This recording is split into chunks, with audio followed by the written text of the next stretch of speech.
Kenapa sekarang ni susah sangat aku nak ajak kau keluar malam, ha? Look, aku bukan tak nak pergi, tapi papa yang tak bagi. Dia cakap kalau aku pergi tempat-tempat macam tu, dia nak sekat everything.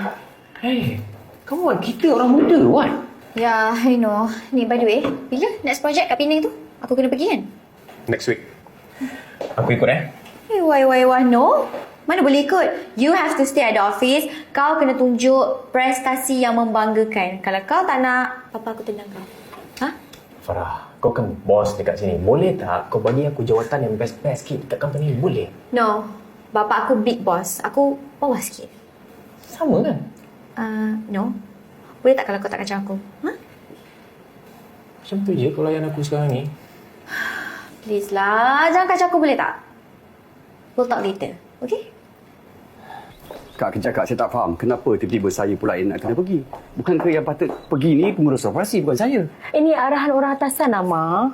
Lagipun awak kan yang buat proposal tu. Ya, saya tahu Kak, saya yang buat proposal tu. Tapi setahu saya tak terlibat dengan outstation semua ni.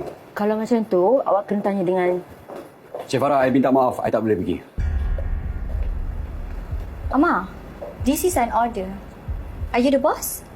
No, right? Sorry, Ama. Mama,